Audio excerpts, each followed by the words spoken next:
Welcome back to Booze, Bros, and Cars, your favorite podcast about booze and cars. And we're your hosts. I'm Eric. I'm Mike. And I'm Nick. All right, so Big Nick. Big Nick, yes. Only time I'll ever hear that. The wife doesn't call you Big Nick? No, only the bros. That's fucking great. It reminds me of that meme that it's like or no, it's not a meme. It's Nick like energy, but big Nick energy.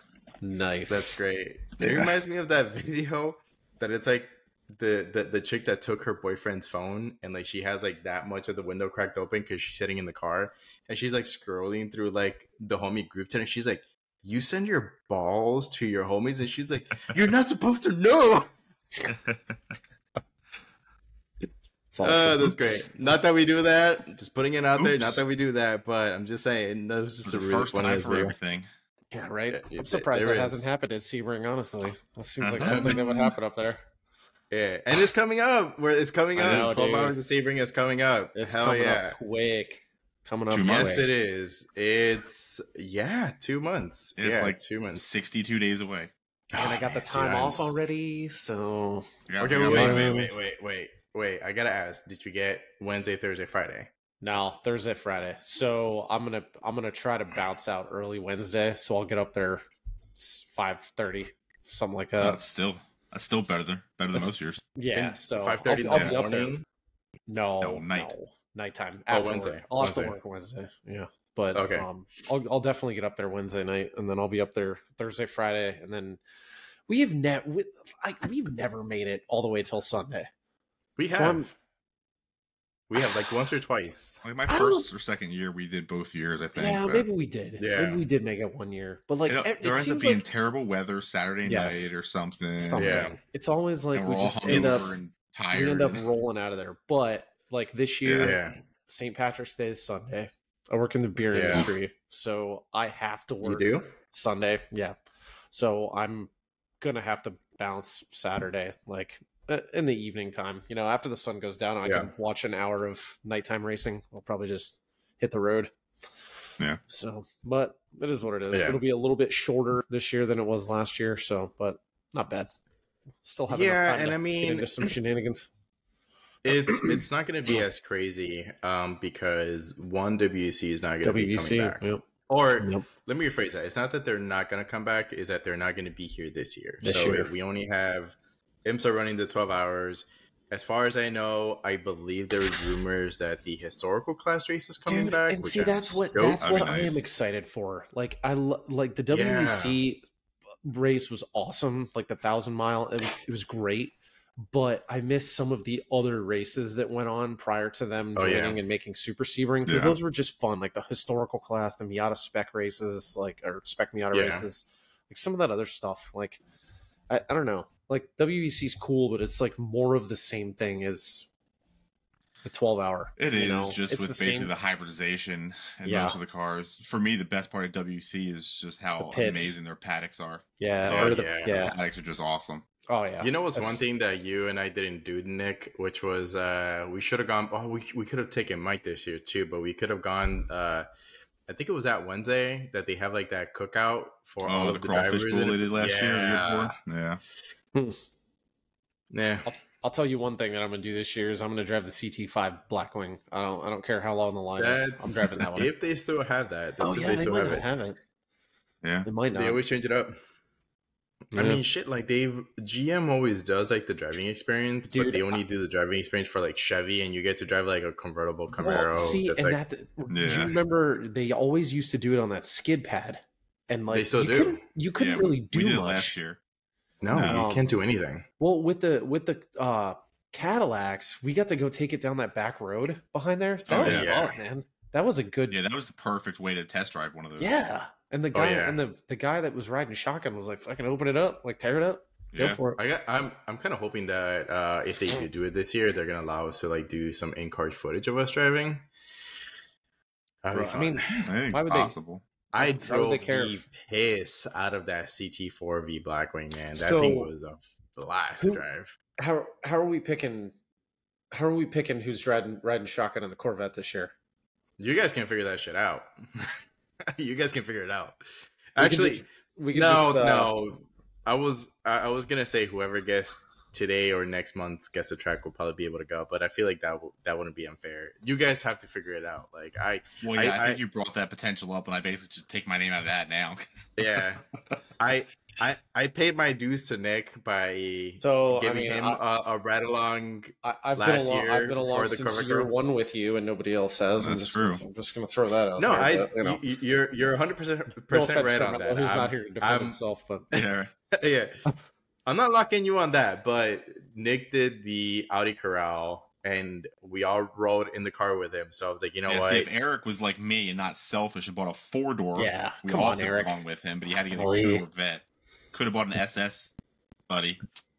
You can't go in the Corral, though. You can't go in there with it. Corvette. Can you imagine if there were SSs driving around there, though? That'd be awesome. Imagine that, though. Like, I'm calling my Corvette, and you roll up with an SS with Corvette badges on the front and back. The big old choppy got an LS3, and it's got Corvette badges, and it sounds like a Corvette. It must be a Corvette. You're not wrong. It's true. Yeah. I still got a Corvette, though. Yeah. You do. Well, but yeah, you guys can figure it out. If Nick, if you're cool with Mike just coming along with me this year, then we can.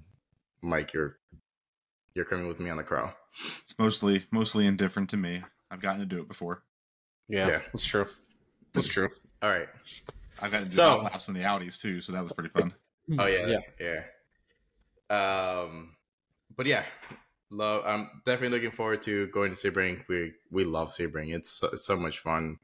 It's the one thing we always look forward to every single year. It's our guys' week of the year, man. It is. And like for anybody watching that hasn't been before, like I've talked to coworkers about it and stuff, and they're like, "Oh, I don't know, it sounds kind of cool, like whatever." And I'm like, "You don't understand. Like the race cars are awesome for us because we like race cars, and like it's great.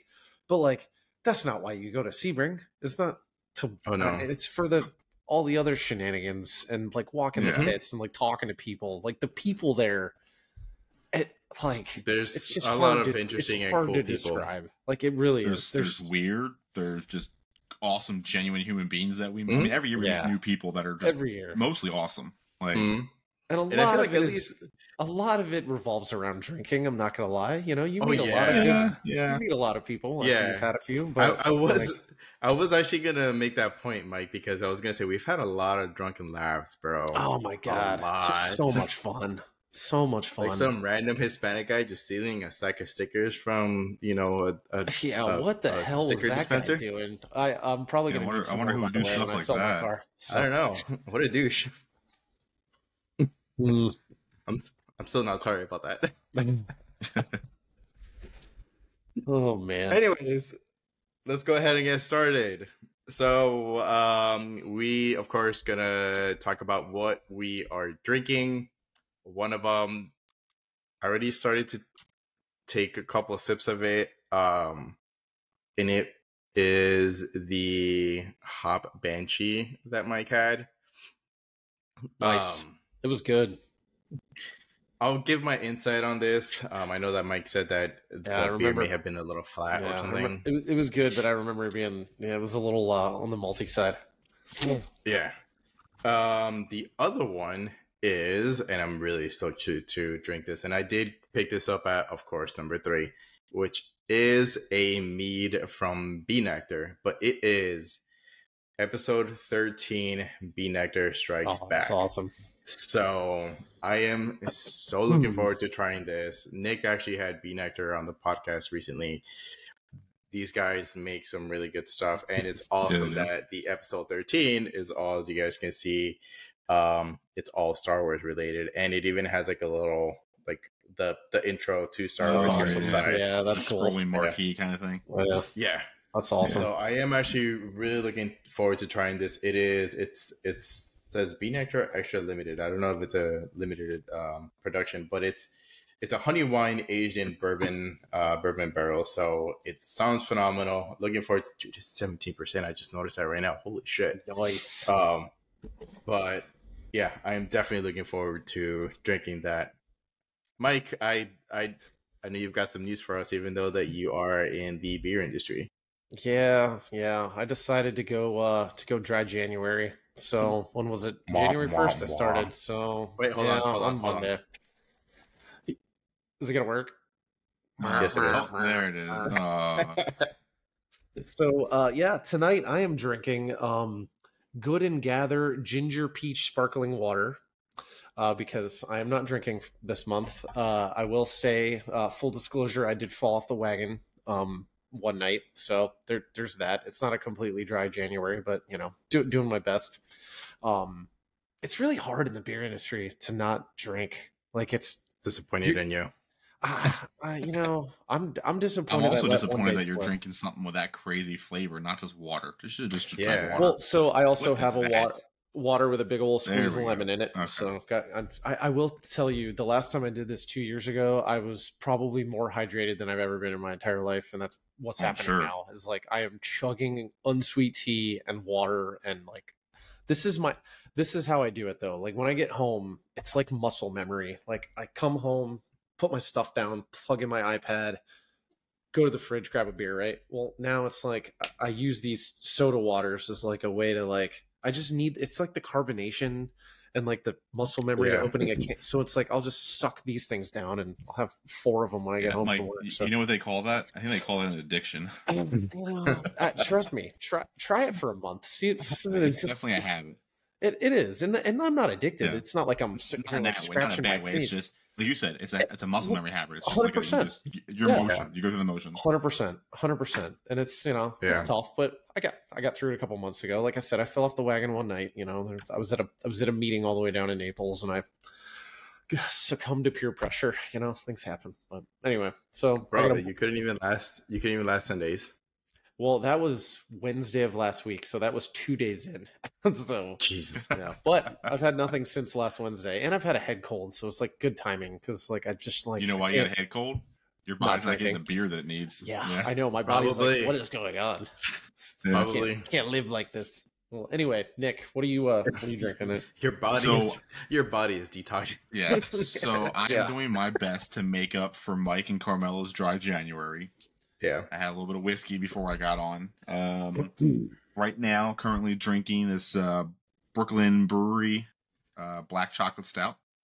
Ooh, something I picked up from number 3. It just looked pretty good. I'll say it's definitely chocolatey on that more unsweetened chocolate side, which I like dark chocolate anyway. And it's like 10%. 10% ABV. So nice. It is pretty solid. I got hiccups there for a second, and then thanks to our boy Eric. Got backup of milk and cookies from Wicked Weed. Nice. I got that on the standby, keeping that cold. And then if I get through it all, because I didn't open it last time, brought my sipping cream, my dark chocolate coffee. And then because... Yeah, so it's like a cream liqueur based on moonshine. Oh, all right. That's cool. Yeah. And then really good. Just in case, I've got this Davidson Reserve Tennessee whiskey hanging out by side. So I've got 4 options for the evening. You know what you just need to do? Just fucking open them all and just pour them all into like a glass and just chug it. I don't know. That sounds like a Sebring game. Either a really good idea. My home office bedroom game. That sounds like a terrible idea. Well, you said it's a cream liqueur, right? I promise if you pour that in that beer, you're gonna have a Irish car bombs type situation, and you're chunky. Yeah, you're gonna curdle. Come on, who doesn't want to chew their alcohol? Ugh. You said that last time. Who was it? What was it that I drank? Didn't we do car bombs at Sebring? No, time? I drank last year. I drank. I don't think we had Bailey's. I think we were just doing shots of Jameson with it. We did do shots of Jameson, I don't think we had any Baileys. But we're gonna do that this year. We're gonna make that happen. I had a bottle of that Dr. Pepper strawberries and cream, and there was a liqueur that you did pour something weird in there, and it was like chunky looking. Yeah, it was slightly chunky, but it tasted really good though. Nice.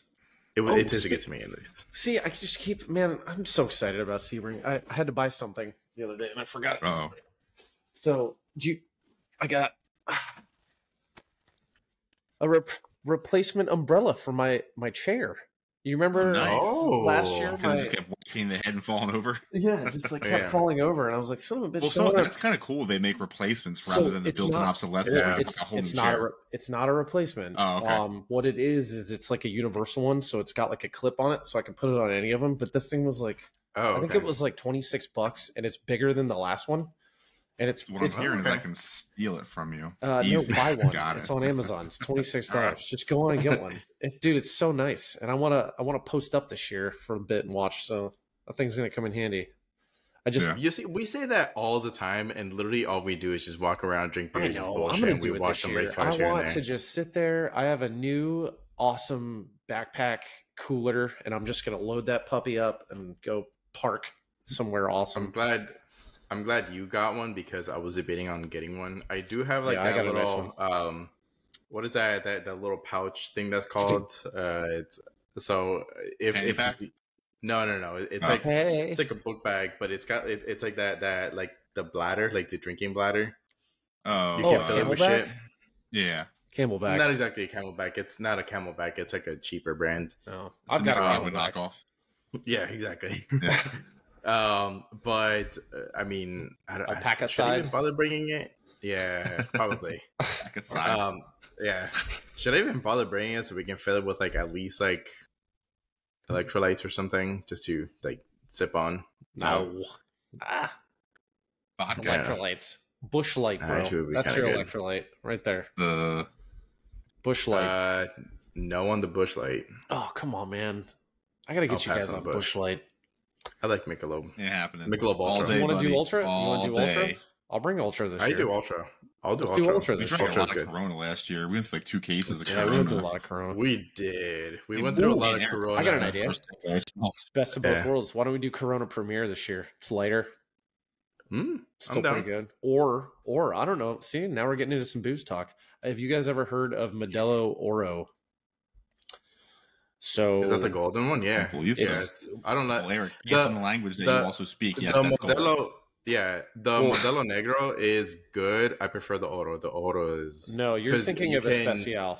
Like you have Modelo Especial. Oh yes. That's like OG Modelo. Then you have Modelo Negro, which is a dark one, which I love. But it's heavy. It's good. It's delicious. But there's Modelo Oro. It's like Michelob Ultra or Corona Premier. It's like the ultra light version of Modelo, but the flavor of it is really good. It's really good. I'll try to get some and get it to you guys and see if you like it, because maybe I could just bring a couple cases of that. I mean, I also put a shot of Picardi Limon in all my Coronas, so I'm sure it would probably be really good in Modelo Oro too. Probably, it's good. I'll try to get some, and we'll try them out.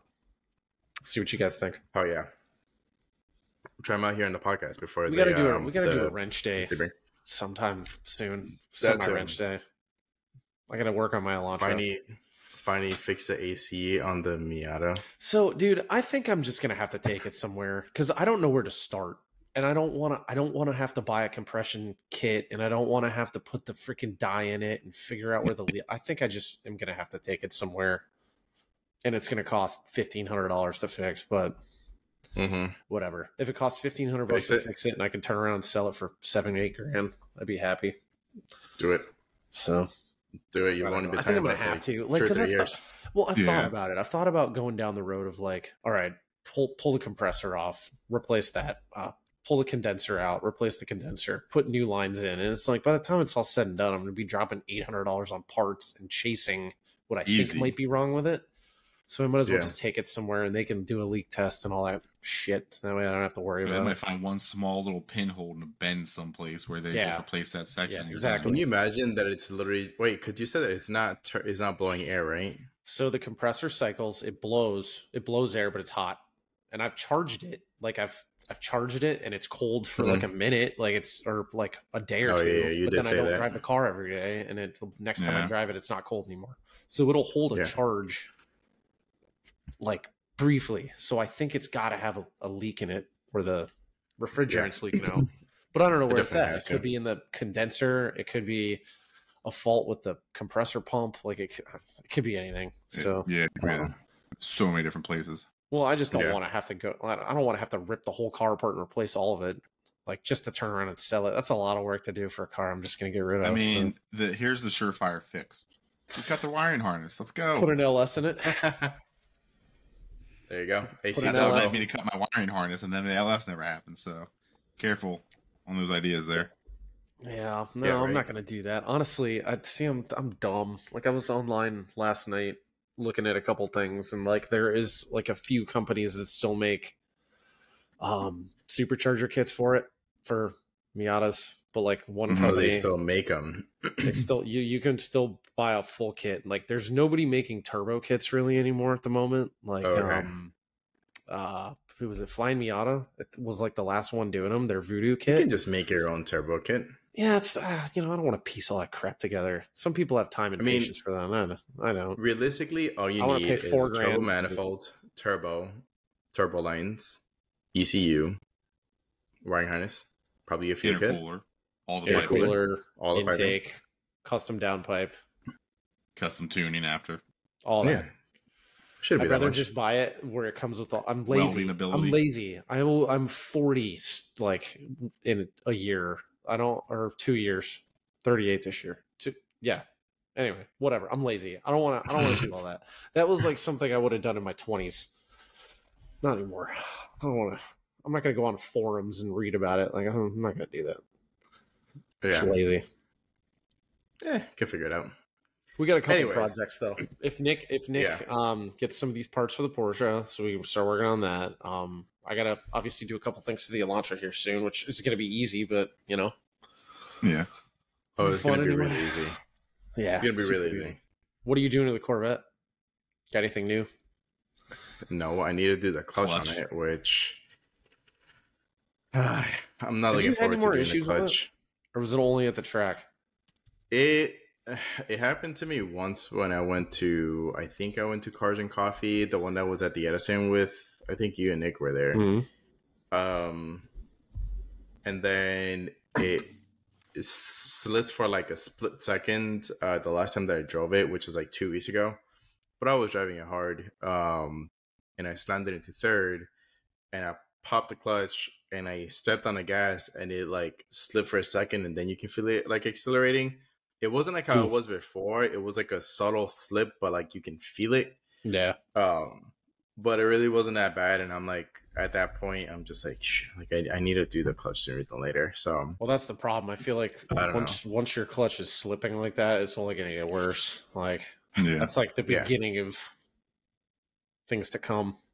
Well, I was gonna send it this past weekend at the autocross. I don't, because they had the autocross at Golf Course Autocross this past weekend. Yeah, and I can't remember. I told myself that I wasn't going to drive it because I was going to, and then I just told myself, you know what, like it slipped, and it was right before, I think it was like Thursday or Friday before, and I was like, I'm not doing it. Right. So yeah, I got to do that, and that's not going to be a fun job either. So yeah, that's going to be some work. Yeah. Nice. Anywho, we do want to do Guess a Track here this week. I already sent these guys the video. I'll go ahead and I will clip that video right here.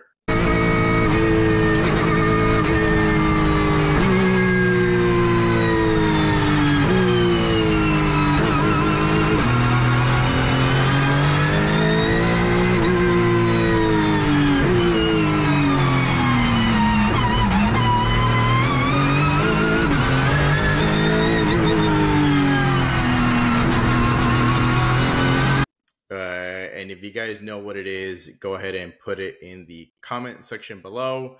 Guess what the track is. Obviously, this is only specifically for the people watching the podcast on YouTube, because of course it's uploaded on Spotify as well. But go ahead and guess the track and put it on the description below.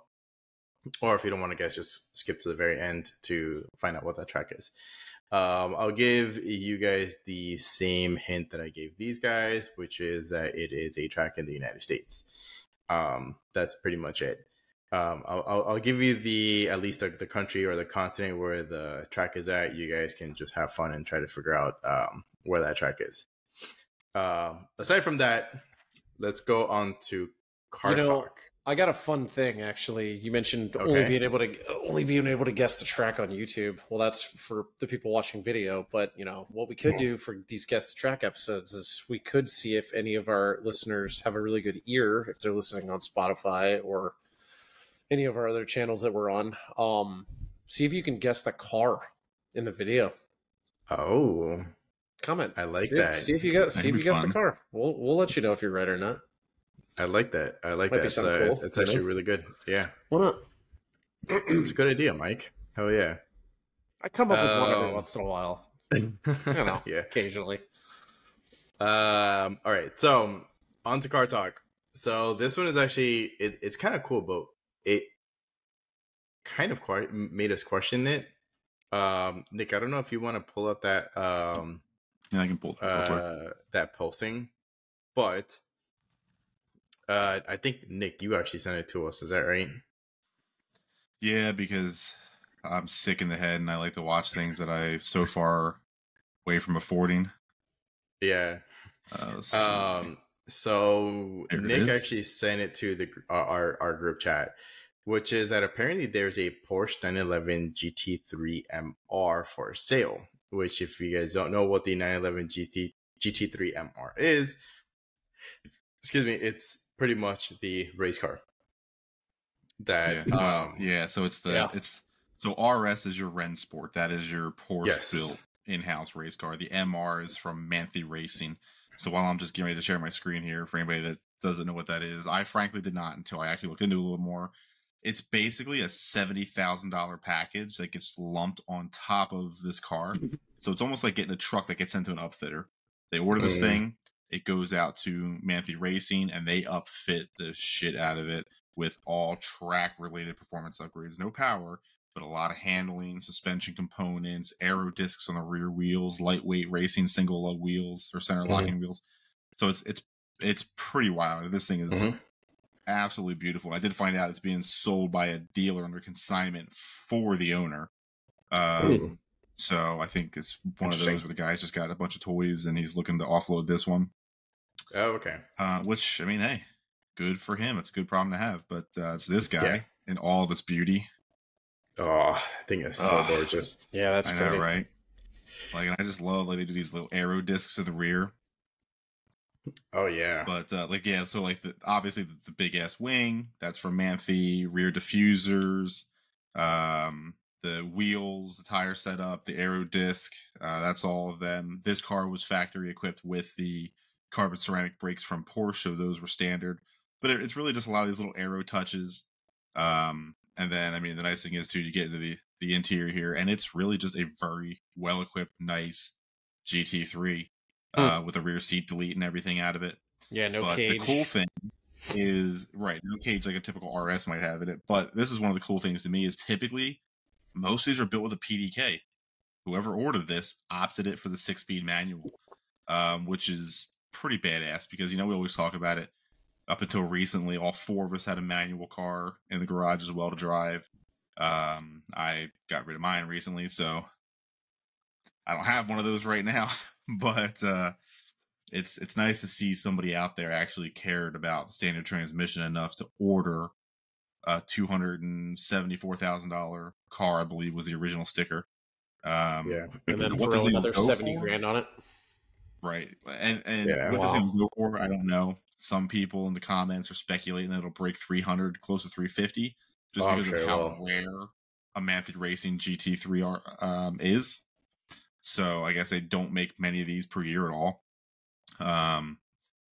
But it's kind of cool. I mean, I like it. It's basically like a less extreme version of the GT3 RS, right? Yeah. A little bit more comfortable. And that was kind of the point people made, having the buckets instead of some extreme race seats. Is it something you can easily happily drive in the canyon or wherever for hours and not get uncomfortable because you have a proper seat and you're not in a racing bucket with no cushion. Yeah. So it's again, it's just it is a wild little car.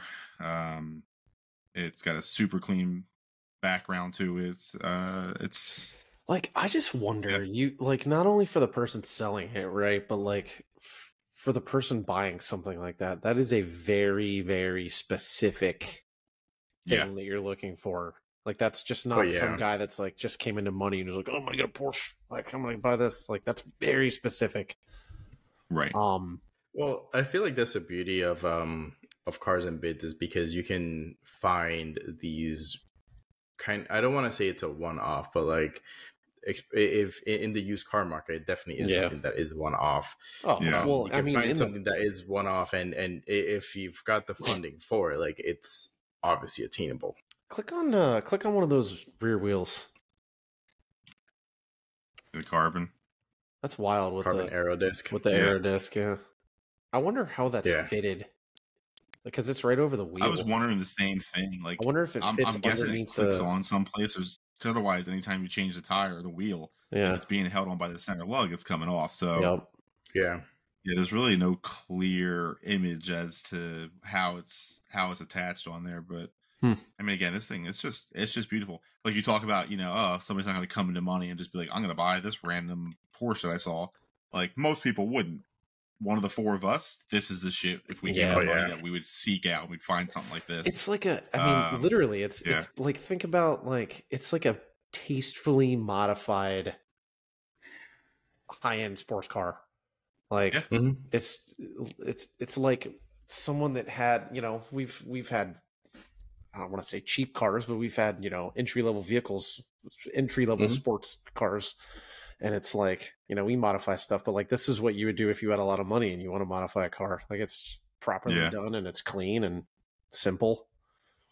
Like look at stuff like look at this. Those this pictures is like are insane. To like divert air out of the inside of the wheel and away from the brakes. They've got like little like air ducts or like guides coming out of the actual like whole A-arm setup in here. I mean, this is just wild. Well, how much of that actually comes from like the GT3, or is that part of the I'm sure a lot of this is actually GT3 specific, but actually I think what that's for is that when you're like, especially like during braking, it helps divert hot air away from the brakes. That's probably what it's for. That's what I was imagining, but it's like the attention to detail, little things like that. I just wonder if that's front facing or rear facing, because if it's front facing, that might be to pull air across the brakes from the back. It's probably rear facing. Considering how where that picture is and how the coil, like where the coil is, it looks like it's rear facing. Yeah, I'm willing to bet those are rear. Because those are not going to be front facing. If it's going to be front facing, it's actually going to be an air duct that's on the fender or the front bumper. Yeah, right. True. Yeah, all those little intake ports are going to bring all that air in. What kind of suspensions on that thing? Probably like Öhlins or something legit. Probably not. Said on something someplace, but it was. They look like yellow coil, so that might be Oh my god, what is that name of that? Oh, is it green? The green coils up there. Who's the one that does green? I forgot who does green. There's a coil company that does green. They probably don't do shit for Porsche anyways. What's Porsche? JIC. Look at those like those Does that say are those at the JIC? bottom of the coilover? Those are probably those are adjustment knobs. Dampening. It's probably for dampening. Because that's probably wild. Like it's probably got more than one. I don't want to say piston, but it's like the inbound and the rebound. It probably has like multiple chambers, and it's to actually fine tune it. It's crazy. Oh, this one has the front axle lift system for anything low in the road. It can lift itself up a little bit. Typical supercar shenanigans. It's got a smoking package in it. Ooh, a cigarette lighter. Be like smoking Agata and be like hauling ass in that Porsche, and you just 16 miles to the gallon in a 911 GT3. That's not bad. That's not bad at all. For what? 500 horsepower? 550? 16 miles per gallon if you drive it like a grandpa. Well, that's not bad though. That's not bad at all. It's about what I get in my Explorer, which is pretty sad. Yeah. I get better gas mileage in my Corvette. Yeah, I've got a bit of a weight disadvantage. There's the smoking kit right there. There's an ashtray right there. Probably made out of carbon fiber. That's crazy. Yeah, that thing is dope, man. Yeah, this whole thing is just it's absolutely wild. But it's crazy because Porsche has this, and I'm assuming that the closest thing to this that you're gonna find it's not like the actual GT3 MR is Porsche has the 911 ST. Have you guys heard about that one? Mm-hmm. No, I don't think so. So pretty much it's the full drivetrain from a GT3 RS with a manual transmission into a turbo 911 chassis. Or I mean it's a 911 chassis. But it doesn't have the big ass wing. Like if you pull it up, like it's beautiful looking car. Like they look gorgeous. Well, that confused me because you mentioned like a 911 turbo, but the GT3 doesn't have a turbo. No. It's a GT3 drivetrain into a just normal 911 chassis. Okay. But it's got a manual transmission, and it doesn't have the big ass wing. It doesn't have it doesn't have a crazy arrow on it. It does have like obviously like arrow that makes it look very distinct compared to like all the other 911s. It's really freaking pretty. Let me see if I can. Well, it kind of reminds me of like the Cayman or the 718 GTS because that's got the 4-liter flat six with some bigger horsepower, which is what the GT3 is running, the 4-liter flat six with 500 I'm not gonna lie, like I don't understand. It's like BMW and Mercedes for me. Like I don't understand all the numbers. Like you got 918, you got 911, you got it's like so the 718. So you said the Boxster, which was the convertible, and the Cayman, which was the coupe. Yeah. Now they've blended them because they were always the same car, just different roofs, basically. Now they've blended them to a 718 as the model code, and they'll still call it a Boxster if it's a convertible. They'll still call it a Cayman if it's a coupe.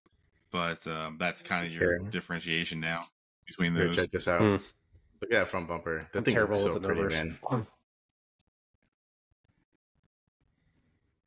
Can you guys see my screen?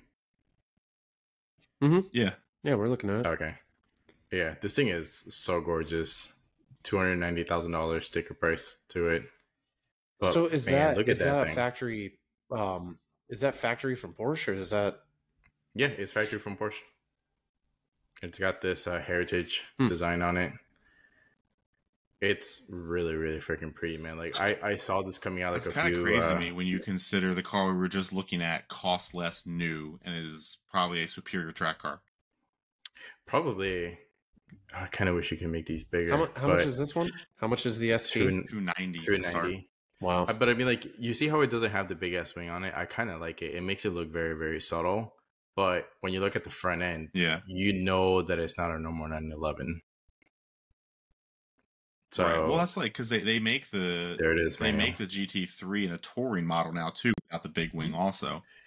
Yeah, which this is almost like a kind of like a version of that. Is what it kind of reminds me of, like a touring GT3 with no wing. Other than that, it's got a very similar front end and hood and bumper. Like, and at that price tag, that's more expensive than a new Turbo S. Oh yeah. Actually, I just realized I may have not been sharing the right screen here. Hold on. Let me see. I was looking at a nice magenta color 911 there. Oh, this is the one I was trying to share with you guys. My bad. I didn't realize that it only shares tabs. So yeah, here's a magenta one, but you can see the front end. Looking at that one. Yeah. But this, you see this picture now? You see how it doesn't have the big ass wing in the back? Yeah. And then it looks more like a turbo. It looks more like a turbo there. Yeah, it does. This thing is, man, they're so freaking pretty. Like, look at that thing, man. Like, oh.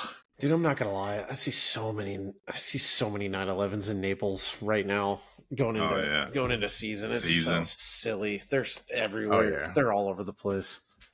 Anyways. What did I see yesterday? Today I saw one of the. What is the Aston Martin SUV? Oh, the DBX. Okay, yeah. I saw one of those out on. It's probably one of the most beautiful SUVs I've ever laid my eyes on. It's so pretty. I saw one on Marco Island and I was like, oh my god, it's so pretty. I keep following early 2000 Vantages and DB9s on Cars and Bids. Like, I was watching one today. I think it sold, but it was sub 20 grand for like a 05 DB9 with a 12-cylinder. Yeah. So, I mean, it was black with tan guts and good miles. And I was watching it. I was just like, it's not a stick. Wife will kill me. Yeah. No, it's got a back seat, though, doesn't it? It does. It does a back seat. It's a very long car. Yeah. They also had one of the the Rapidays, the 4-door version. Oh, right. Okay. For sale a couple days ago. Those are funky. Yeah, they are. They are. funky. I mean, when you look at it, it basically, proportion-wise, it almost reminds me of a Tesla Model S in length and everything like that, and size. Oh yeah, yeah, I guess they so. just throw it. They drop a 12-cylinder in it, which That is makes sense. badass. You know It what? sounds like an F1 car. Yeah, you know what Aston Martin I would buy if I was able to. Let me see if I can pull it up right now. This is in no way, shape, or form a ad for this specific dealership that has this car. Is it a Zagato? Yes, it is. I'm trying to pull it up right now. As soon as you said about the dealership, I know who it is. That's local. I know exactly this car because it's like 800 and it is beautiful. Yeah, beautiful. It is such a gorgeous car. Hold on, right? Isn't that they're asking those $799? I think it's the what? Are they asking like $799,000 or something like that? Yeah, it's like a ridiculous price. Like it's stupid, crazy. I can tell. Like, here it is. Hold on. Like the Ferrari FF, isn't it?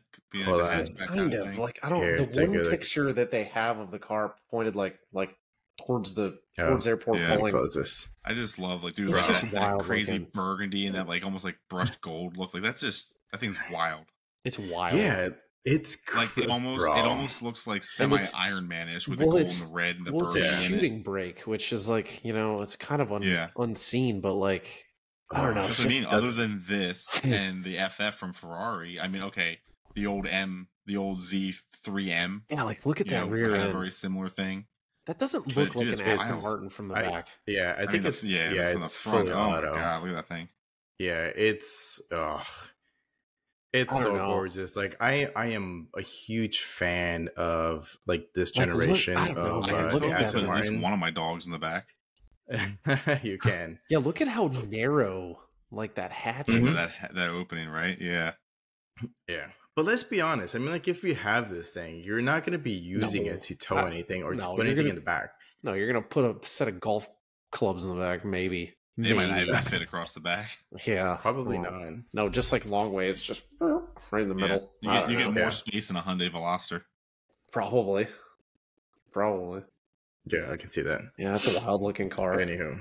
I don't know that car, but the Aston is just yeah. Astons are so gorgeous. Yeah. If my wife has her way, we'll have a 6-speed Vantage V8 from the early 2000s in our house one of these days. Get a V12, bro. Actually, no, I take that back. Get the V8. The Vantage is way easier to find in a stick shift. Yeah, you gotta get British Racing Green though. If I had my way, absolutely. But at this point, if I find one that's affordable and she's okay with it, it doesn't really matter as long as it's not yellow or red. She won't say yes to red. Yeah. But they're pretty much they're all either British Racing Green, white, black, silver, gray. I was gonna say Aston Martin doesn't really do red. I don't know that I've ever seen. And there's the black looks good, but there's also that just silver for them as an OG color. Yeah, but it's that bluish silver that they have. Yeah, from what was it, the DB5, I think, from one of the more recent Bond movies, the old school. DB5 and the DBSs. We'll get there one day. Mr. B status. We'll get there one day. Yeah, dude, I mean, some of those, like I said, you can pick up a Vantage V8 6-speed for 20-ish, which in the grand scheme isn't that crazy. Pretty sure we all paid more for our fucking Mazda Speed 3s. Yeah. Nah, probably not. Yes. I don't think I paid that much. Plus modifications, yes. I paid with mods. For how much did I buy my Speed 3 for? I think I bought mine for 22 my or would have been 24. 19 grand maybe. Mine was 22 or 24, but I bought mine it was only a year old. Yeah. But I dropped 15 grand into my freaking Speed 3, dude. I'm I can't believe I traded that shit in for nothing. Yeah, I know. Whatever. The one that got away. It's long gone right now. I don't know where it is.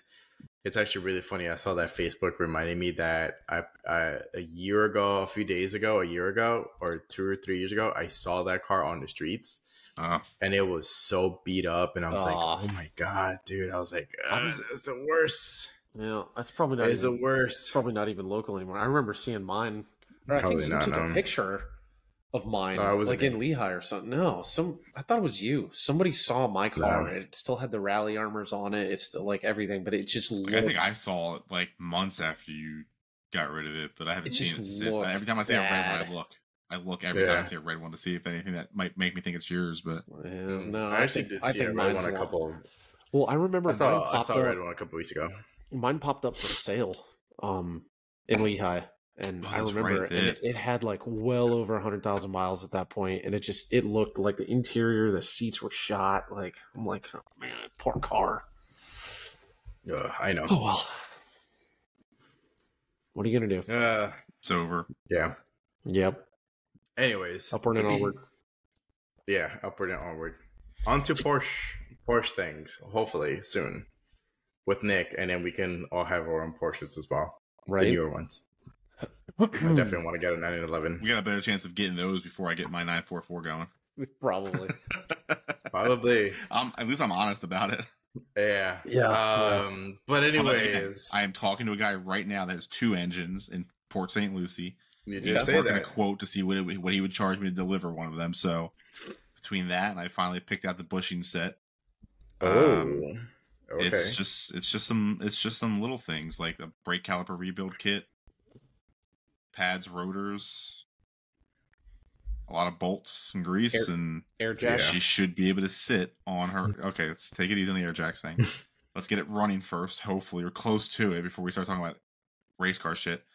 But so realistically, I've got a lot of the stuff picked out, except for a couple small things for the caliper rebuilds, to get it close to getting onto its own suspension and not on jack stands. So yeah, we shall see. Yes, we shall see. And speaking of Porsche race cars, the next news that we have, I'm really looking forward to this. I'm really hoping they actually bring this out to Sebring this year. But I don't know about you guys. This is probably by far one of my favorite racing teams this past year for 2023. But AO Racing actually introduced their new LMP2 race car, which they so happen to name it Spike. So I'll post the video that they shared right here. So as you guys saw, Spike is like a little dinosaur themed race car. Last year, dinosaur or dragon this year? I think it might. You might be right. It might be a dragon. The fin? Yeah, you might be right. It might be a dragon. Well, this was the 911. This was the 911. That was like Reptar looking, right? Isn't that? No, this is their LMP2 race car. No. Like, it's a different car. Same team. Right? Yeah. Those are the ones that have Porsche. Yes, with the livery with the right. Okay. Yeah, which when we were at Sebring, we had the pleasure of actually seeing that was Rexy. So they had 2. So they had Rexy, which was a green one, and I'll share a picture of it right here.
And then they also have Roxy, which I think Rexy was at one of the races in Europe. I want to say it was like the 24-hour Le Mans. So they built Roxy, which I'll share Roxy right here.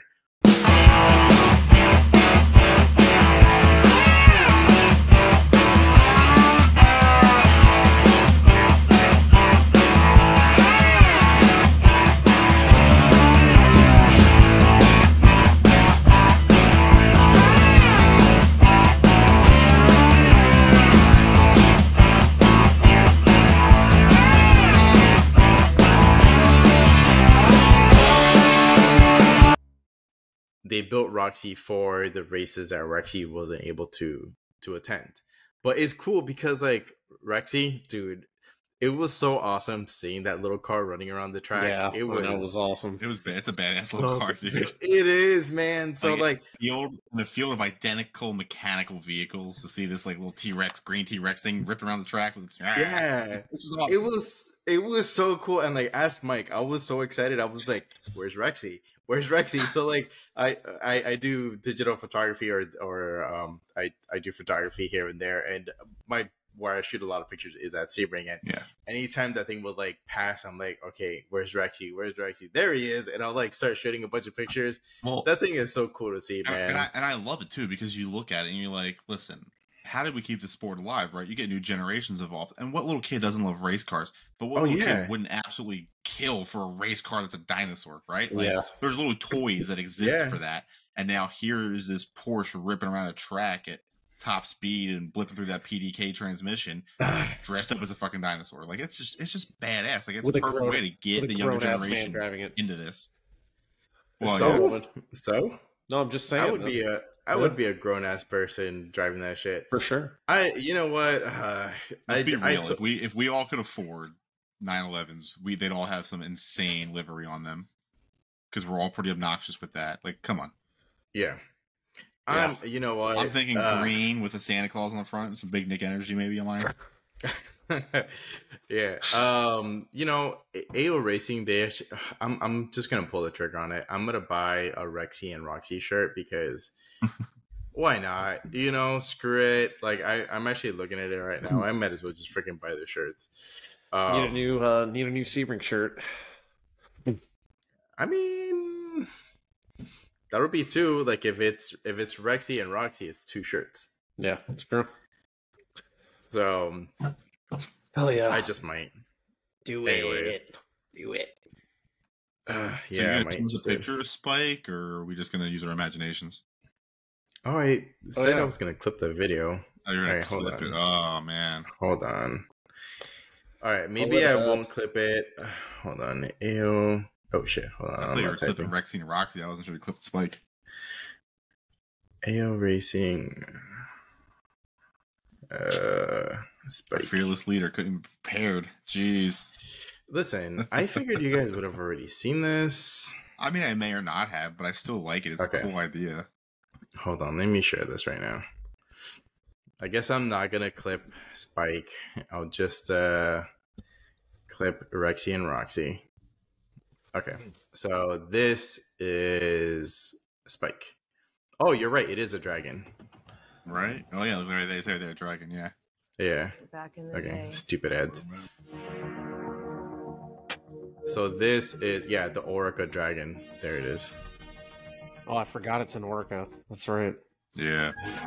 Like, look how badass that thing looks, man. Yeah, that's cool. And the color scheme and everything is just awesome. Yeah, the purple. Yeah, you see a little spade on the tail. Yeah. Yeah, that's awesome. Aw.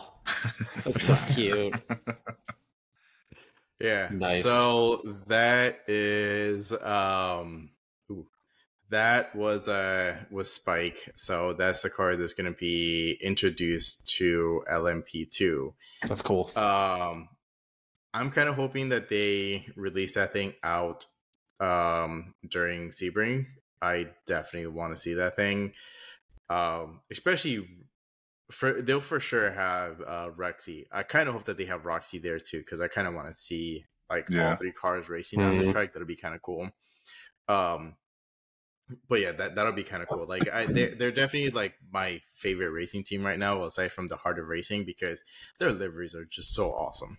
I was gonna say, I know you had a thing for the Heart of Racing. Dude, what's that one Mercedes team that always had some really gnarly liveries on their GTs? A Mercedes team? Yeah, I thought there was a Mercedes team that used to have something like a big, like they used the grills like a big mouth on something. I don't know. Oh man, you're gonna make me have to look that up. Yeah, it was like an AMG GT race car. Yeah. I remember taking pictures of that thing. Hold on, I'm gonna have to go through. I also want to say it was Dropbox. also purple, of something like a shade of purple. They had a lot of funky colors in that That thing. does sound familiar. Well, and I remember, oh man, you remember that? Was What it? was it, that AMG GT last year that had all those like crazy, like colorful stripes down it? Like it looked like it just drove through like a paintball Oh, barrage. you're talking about the Porsche. No, I think that was the Porsche that year. I think that was an AMG. Oddly I'm enough, pretty that used sure. to be a common BMW thing they would do too. Yeah. Hold on.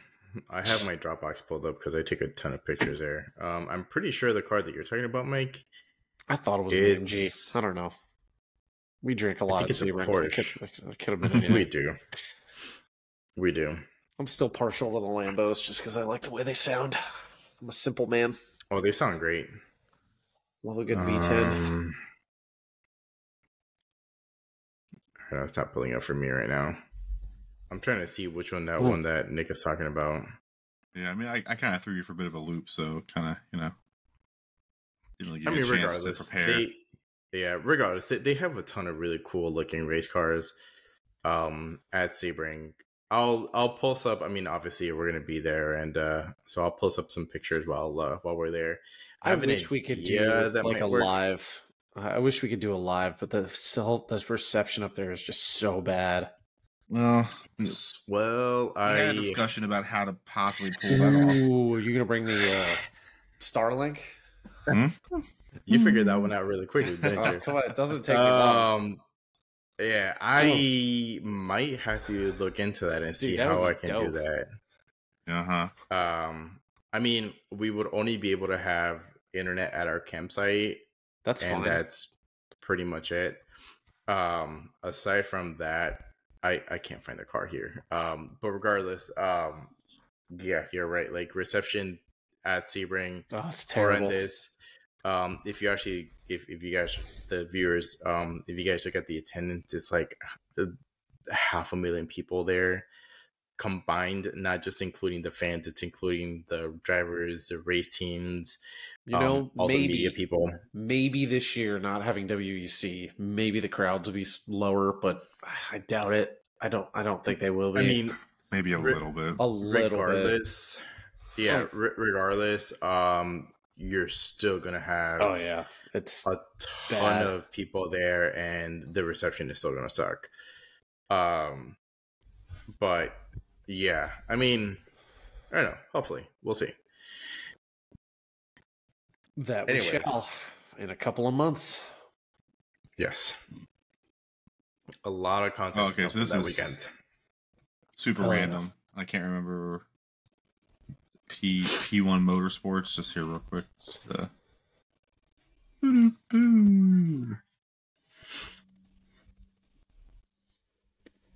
what you got, Nick? There it is.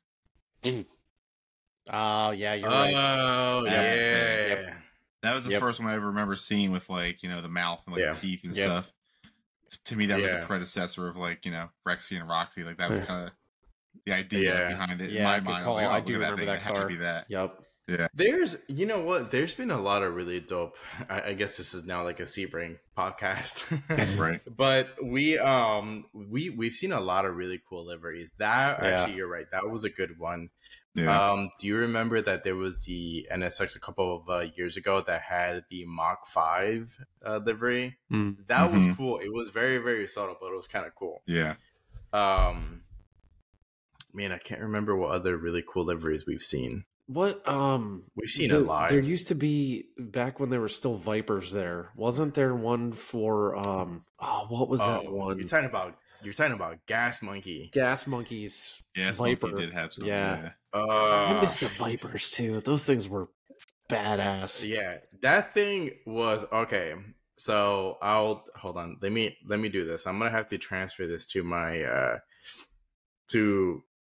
to my laptop while we're doing the podcast. But that this really turned into recapping Sebring, but it's just so much fun. Yeah, reminiscing a little bit. Yep. Yeah. That Viper race car was probably by far my favorite car that was there that year. Shit, hold on, let me see. How do I mean, that's back when that was back when the BMW M8s were running, and trying to think of what else was there. I don't think the Delta Wing was there. I think that was already done. That was fun. That was a cool car. Yeah, the Delta Wing was done. Okay, all right, hold on. I just downloaded That was only these to like my for phone the real first quick. 2 years, I think, that we went. It's possibly it wasn't there for a very long time. It was there for like a very, very brief moment. Okay, hold on. Let me see if I can send it because I want to show you guys this here in person while we're talking about this. It says waiting. If not, I don't know if I can send this or not. Oh, it's airdropping right now. Airdrops. Okay. Yes. Oh, you guys got to do a Bev recap. Drop tops. We do. All right, hold on. Okay.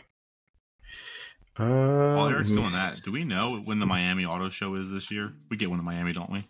Miami Auto Show? Do we? Don't they do one in Miami too? Oh, let me do this. Let me share. I didn't realize I can share my entire screen here. Probably. I just was looking at something and somebody posted that the Philadelphia Auto Show was coming up, which I used to always go to when I lived there. Okay. So. Ooh, that looks funky. That looks cool. What the hell? Did you do? Hold on. Is this Inception? Yeah. It is Inception. Okay. Right now? Podception?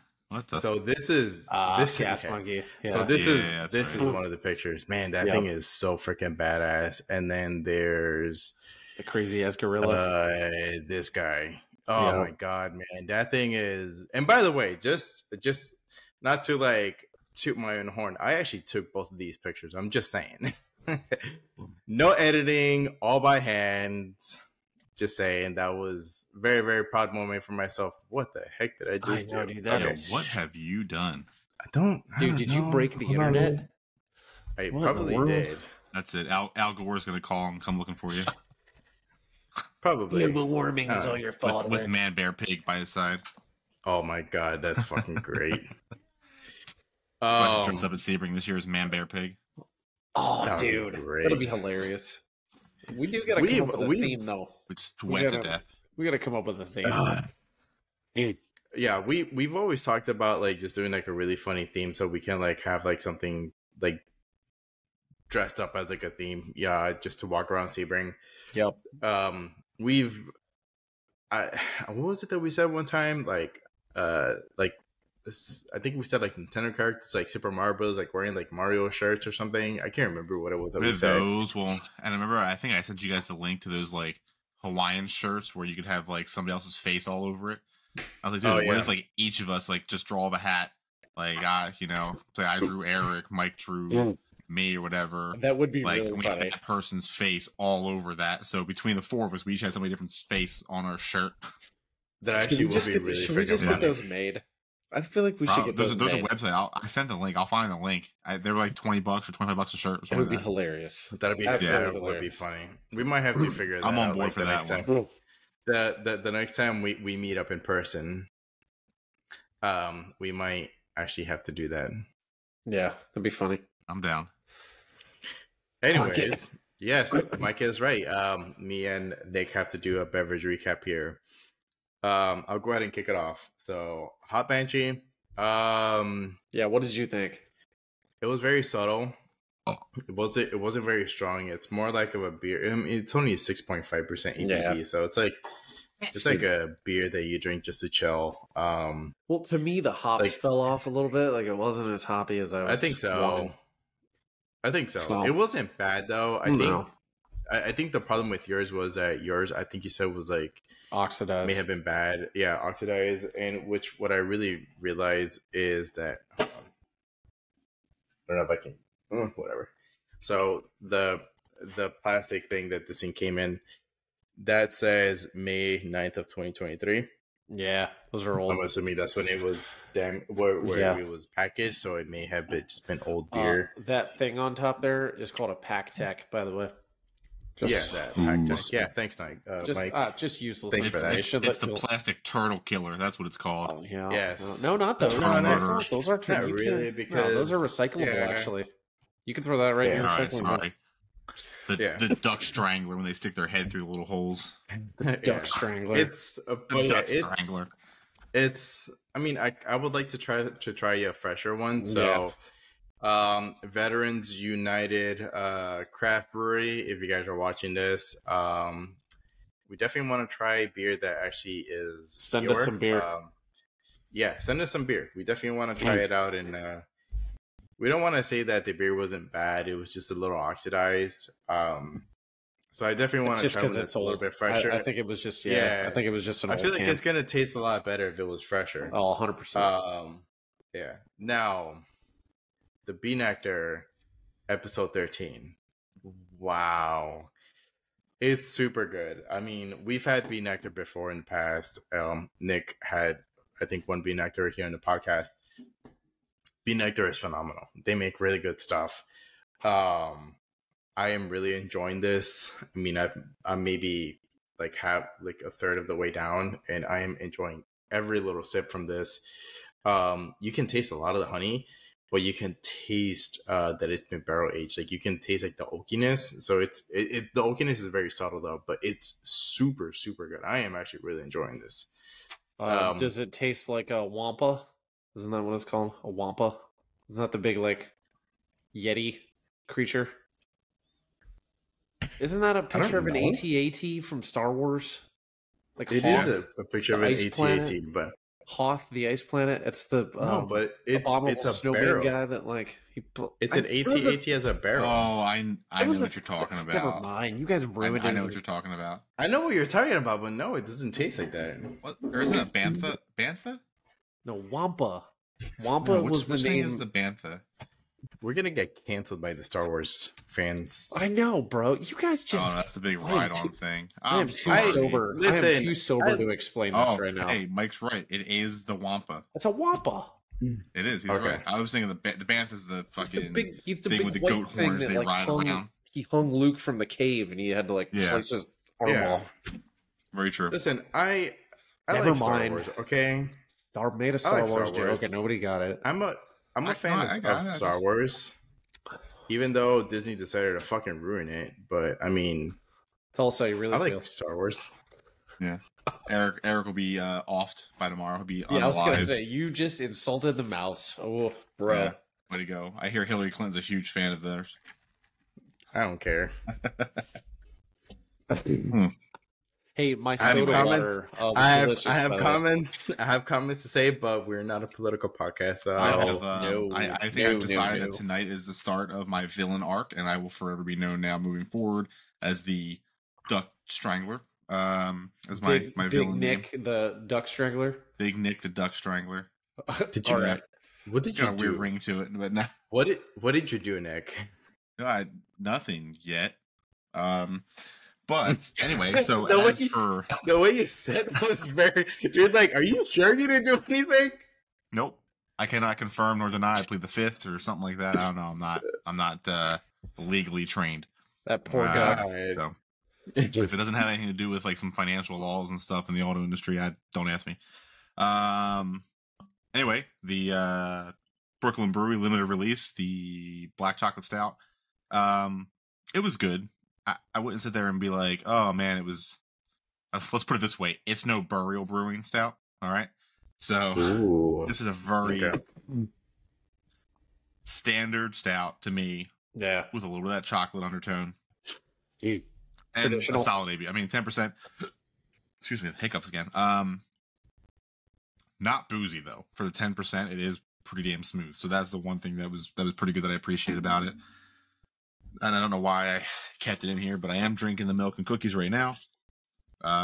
So far, this stuff is delicious. I don't know that I pick up the golden raisin, but definitely the cinnamon and the vanilla. And this one is quite tasty. I mean, it's just a nice dark color, a great body to it. I'm enjoying this one quite a bit.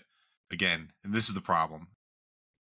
Burial has ruined me in terms of what an imperial stout can be. Yeah. I'm already with trying to plan out maybe something in April. I'm thinking for the ST experience in Asheville. I gotta go to Burial. Is that when you're planning on going? Wait, hold on. Is that when you're going to do the ST experience, or is that when you're going to do the Dragon one? Date yet? The new ST SUV experience on Ford is up, but the dates aren't up yet. So I'm waiting for the dates, but they say they typically look for the better months, which for them they say is March through September or something. So as soon as they post dates up, what I'm thinking of, I kind of hate to do this because I have a tattoo appointment scheduled on the 9th of April, which is a Tuesday, which is also my anniversary. My wife's anniversary. You better not do it to Chris. I'm thinking because that is my anniversary, maybe I'll try to do a long weekend. And if there's dates available that weekend before, up through that Tuesday, maybe me and the wife will do a little getaway for the ST experience at the Biltmore States, do the ST thing with Ford and the skid pad and all the autocross. Nice. And spend 2 or 3 days in Asheville and the surrounding area and just cruising around, doing the spa thing, the Biltmore house and all that. So that's kind of what I'm thinking now. I'm just waiting for the dates to go live. Yeah, it'd be a nice little 4-day weekend or something like that. Well, you know what's so if honestly, dude, if you go, I love the Asheville area where Burial is. Wicked Weed is right around the corner. Well, they have 3 locations up there, right? Burial, Forest Camp or something like that, which is the main place they make it. They have Eulogy, which is like a nightclub / bar, and then they have so the main they have room right there in Asheville too. I think they have 2. I think they have like 2. The third one's kind of like a nightclub. Yeah, it's called think Eulogy. I saw that. Hold on. But no, I would definitely want to visit the main one. Like it's like Forest something or Forest something. I don't know. Something like that. Okay, so yeah, they actually brew it all. So they have the 2 that's actually located in. No, so they have 2 located in Asheville. So they have the South Slope tap room, which is the one that I went to when I was in up there in November, and they have a shop there, and that's where I picked up the other bottles that I have in my refrigerator. Mm-hmm. I didn't go to the Forestry Camp one. I may. Yeah, I didn't even know. Brew everything. That's the main hub right there. Is it really? Okay. Yeah. And then they have one in Charlotte, which Charlotte is like 3 hours away from They've Asheville. actually got one in Charlotte, one someplace else, and Eulogy is their nightclub in Asheville. Yeah, but dude, where in the South Slopes, where Burial is, there's a ton of places there. So Wicked Weed is there, Green Man is there, Catawba Brewing Company is there, Chemist, the distillery that makes the gin, they are there. On the South Slopes, you have the Thirsty Monk. That's on the South Slopes. That's right, yeah. So you have a ton of places. Like, dude, and it's really funny. He probably doesn't watch a podcast. Or he probably does, but my buddy Mike Braun that moved up there from Cape Coral, he moved up to the Asheville or Hendersonville area thanks to me, because he was thinking about moving up to that area anyways. But I was like, check out Asheville, you're gonna really like it. And he ended up moving up there after one trip. He was texting me earlier today and he's like, dude, you need to move up here, because he works for a company that my last employer, we partnered with them, and he works remote. And he's like, dude, I finished up with my work at he texted me this at 11 o'clock. He's like, I'm done with work. He's like, and I'm going to go to a brewery and grab beer. He's like, I wish you were up here so we can just grab a couple beers. Cool guy. Awesome dude. Him and his girlfriend moved up there. And I was like, and he's sending me pictures and I'm like, man, I really wish I was up there, because Asheville is so awesome. So yeah, if you go out there, let me know. There's a ton of places I can recommend here for you so that you and Chelsea can have a really good time. Oh, I'll make it a good time. Yeah, no questions asked. Especially, dude, the Biltmore is so awesome, dude. It's so jealous because I had plans to go up there a couple years ago and need to go. We can go up there as we can go up there as like a group, and then we can head up the Dragon. The Dragon is only 2 hours away. Mm-hmm. I've mentioned this a bunch of times. I've even told you my sister has a place up there, and then I've got both of my sisters. They have places up there. We can probably crash with them. so we have places to stay. Oh, and Eric, you were asking. I did look it up today. So you were asking like which hotel on the Biltmore property? It's the Village Hotel, I think they call it. Oh yeah, that one's cool because like that's the one that comes free with the Ford ST experience. Yeah, I don't know if you're gonna be taking the kids, but like usually like at the Village, okay, Village has like the skid pad. They can't do all that, so it's just they wouldn't be going with us. That makes sense. But the kids, if they were going, they would have like a ton of fun because the Village has like a bunch of restaurants and they have like a couple playgrounds and they have like a little petting area for like animals. Cool. Yeah, this is the problem running into this year is like there's definitely 2 trips that we're gonna have to take this year without them. Both Ford related. One's the ST experience. Yeah. The other one is the wife's Bronco experience, which they call the Bronco off rodeo.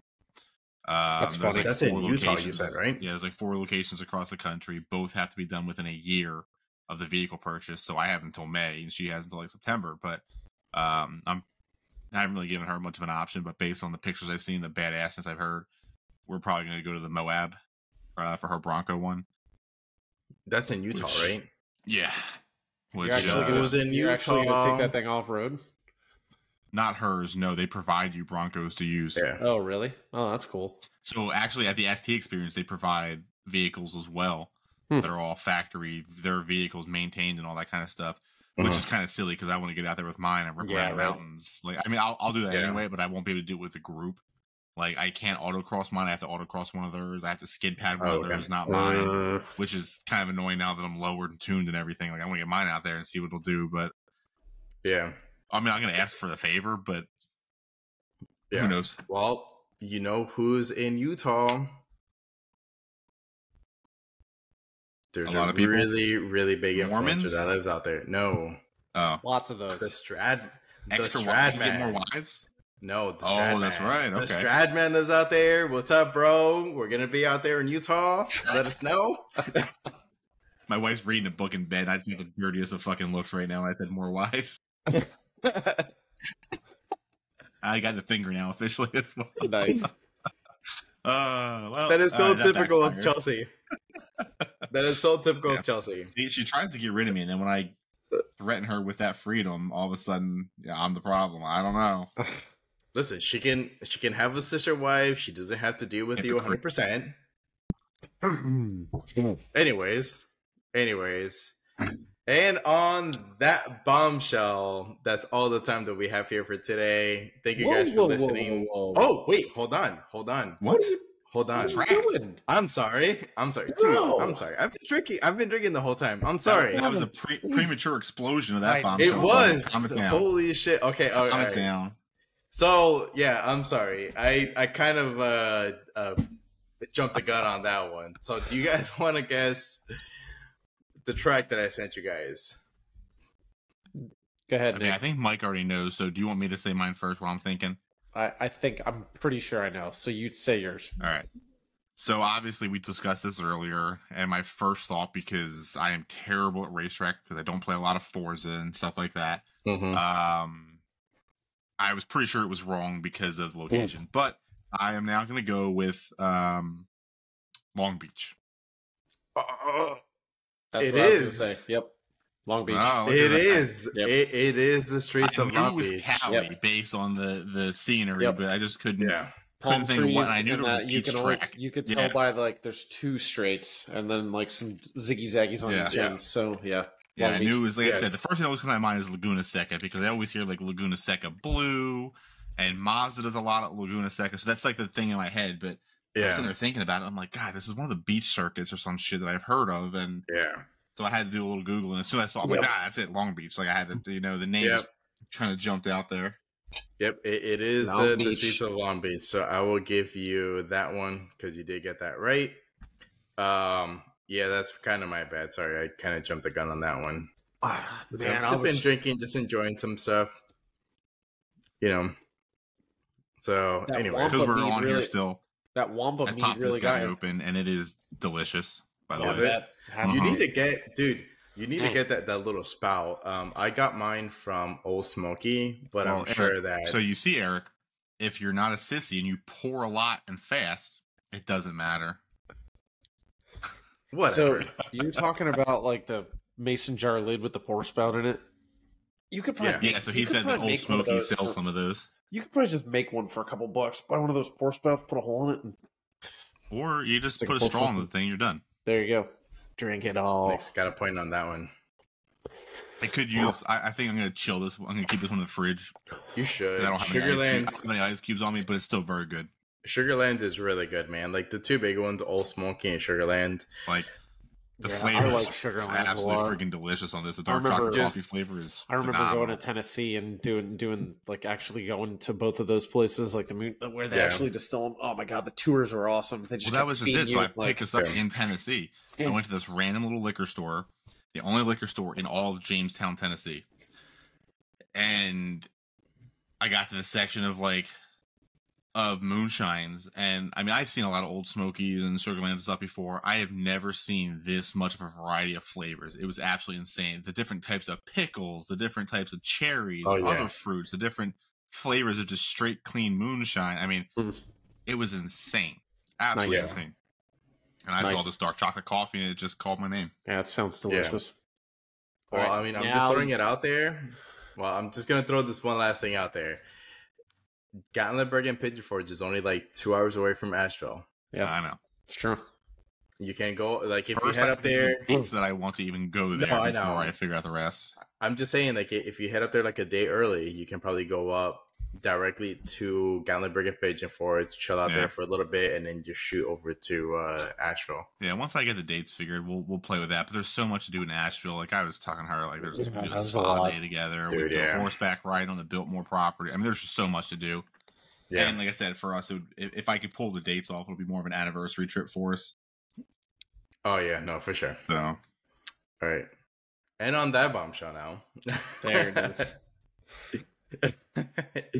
That's all the time that we have here for today. Thank you guys for listening. Thank you guys for watching. We appreciate all of our viewers, listeners, and subscribers.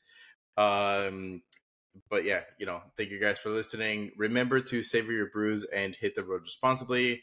Also, don't forget to hit the like button, comment, share, subscribe, all that good stuff. Cheers to booze and cars, and we'll catch you guys on the next one.